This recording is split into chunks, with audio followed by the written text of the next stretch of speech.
Hello. So today I'm here with a book haul. And since my next book month is in October and it is middle of July right now, this is probably the last book haul for a while. I do have like random books coming in here or there. I did not realize I got that sunburn. I don't burn generally that bad. Anyway, so I have a couple books coming here or there, but not enough for a haul. And because I don't want to ruin my beautiful book wall that I spent 5 hours reassembling a week and a half ago, I'm gonna try and read these pretty quickly. I'm gonna like put them in a stack under my desk or something like that and add them to my TV. I don't know. I'm thinking about it, but these I have a lot from eBay, a book outlet order. Generally, I have a book month. I make like one big book outlet order. Another lot from eBay, and then a pre-order. So all the books that are coming in, I've got book of the month books coming in. Well, just one, the book of the month. And I have Hansama, which is like a manga subscription service. They send you 3 a month. They're all first volumes. I have a couple of pre-orders here and there, and I have whatever I end up publishing. So at this point with my publishing, Promise Me is done, but I'm still working on cover stuff. Talking to a new cover guy for that one. The Ots Boys series has had 2 different cover people. Now we're on our 3rd, because they keep getting fucking ghosted. Actually, the second one was not. It was I don't blame her. The first one though, I'm still kind of mad about. I am working on the final draft of the final book in the Serial Killers with Cookies series, and I am currently about halfway through, I would say, a novella in the Tinan universe, as well as working on another standalone, as well as the first draft. That's not really what we're talking about here.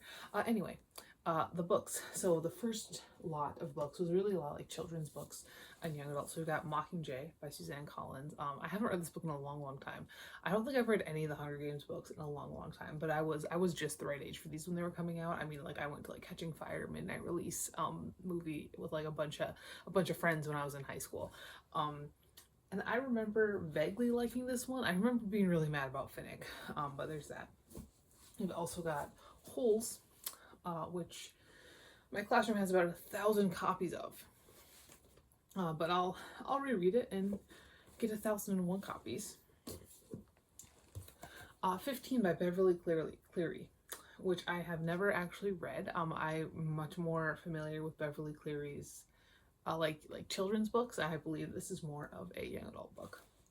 And then The Chocolate War, which I love The Chocolate War. It's so fun. That is one of the things I miss about teaching high school, is teaching The Chocolate War every year. The Chocolate War and Lord of the Flies. I love those. I love them. But it's gonna be fun to reread. All right, now the book outlet order is mostly horror.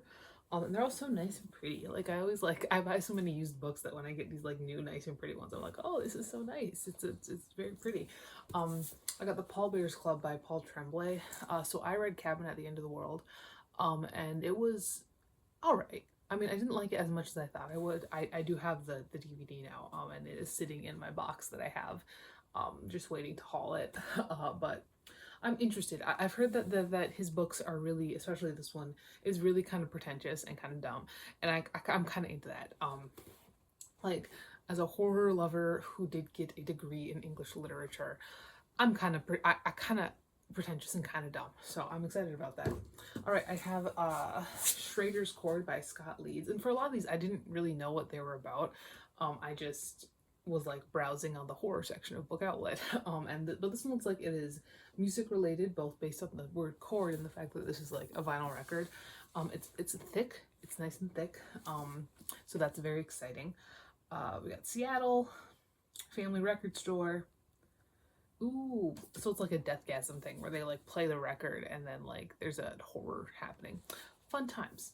All right, I also got this one. Fun cover, Leech by Hiron Ennis. This is a book by a non-binary author, which I've been reading a lot of recently. Not that that's a problem, it's just interesting.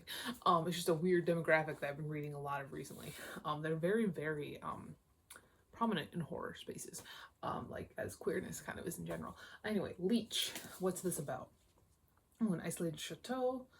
Okay, so it's kind of historical-ish. Ooh, Frozen North. One thing that always gets me is like winter horror, because I live in North Dakota, and like the winter is awful, and like when it's horror and it's snowing, it's cold outside, I'm like, oh, like it gets an extra layer of like dread from me personally. So that's fun. I also got Legend Born by Tracy Dion, which I've had my eye on for a while. I've heard that this is a really good YA like dark academia situation. So she goes to UNC Chapel Hill, magical attack, demon, legend born, secret society. It looks fun. It looks fun. And it is a series. Like I said, I've heard lots of really, really good things about this, so I'm excited to read it. All right, next, we've got an author that's kind of controversial because a lot of people did not like her first like novella. I did. I thought it was fun. I thought it was a little bit pretentious, but I thought it was really fun. And most people, like, they saw the cover and like, oh yeah, awesome, and they read it and they're like, I hate that. And I saw the cover and I was like, oh yeah, awesome, and I read it and I was like, yeah, fun. And that's Cassandra Khaw, obviously. Like, I really like Nothing But Blackened Teeth. This is The Dead Take a Train by Cassandra Khaw and also Richard Kedre. And again, killing it with the cover.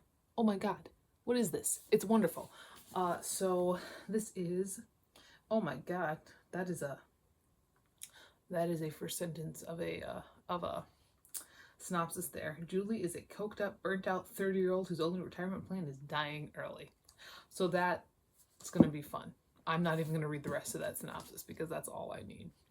All right, next we've got a book. So this book was very popular with some of my high reading fifth graders last year. And so when I saw it on Book Outlet, like, I was like, okay, I got a bite, because they like brought it in and they like lent it around to each other, and it made them all cry. And that is If He Had Been With Me by Laura Nolan, which is probably going to be like not very good. Like on a very like objective level, this is probably not going to be very good. But I'm interested. And it's got very short chapters, which actually doesn't make me read books faster. That makes me read them slower. But this is giving me like All the Bright Places vibes. So there's that. All right, we've also got, this is a webtoon. It's a webtoon that got printed into a book. I'm sorry. It's the first volume of Noblesse. And I actually, when I still have Crunchyroll, I watched the first couple episodes that they made of this. I mean, it was interesting. So I figured, why not? It's on Book Outlet. Why not give it a shot? It's like vampires and stuff. All right, that's all my Book Outlet books. Then I do have a lot of Goosebumps books from eBay. So I got Bad Hair Day, which is in the edition I like. Beware the Snowman, which is not. This is the edition that they were printing when I was growing up, with these ones. They still have the cool covers, but they're not the ones that I'm collecting. A TV episode presents one, A Girl Who Cried Monster, and Cuckoo Clock of Doom, which again, the edition I like. So the Cuckoo Clock of Doom is a fun one, because now, like, I remember this is one that I did have when I was a kid and I liked it. But when I, like last year, I went to my parents' house and we like stayed up late, like watching TV, and we watched the first 3 episodes of like the Goosebumps show, and I just cannot forget that their take on the Cuckoo Clock of Doom was the Catboy, was the multiple Catboys, and I'm just whatever. All right, my pre-order is I Was a Teenage Slasher by Stephen Graham Jones, which looks super, super fun. I love Stephen Graham Jones. I genuinely think he's probably the best horror writer writing today. And I'm excited about this. So yeah, that is that. That's my book haul. It's probably my last one for a while. Like I said, I don't have another book month until October. How I do my books now, and Future Roar is fully free to write, LOL, here. But it's been working all year. So I have book months and I have non-book months, and every time I have a book month, my non-book month gets extended by 1 month. So now I'm in the first month of a 3-month stretch of not buying books. The only exceptions are if I publish a book, I can get that. I have a book of the month book coming every single month, and I have my 3 Hansaman books, and that is that. So 4 books. I read way more than 4 books a month. So there's that. That's my book haul. Goodbye.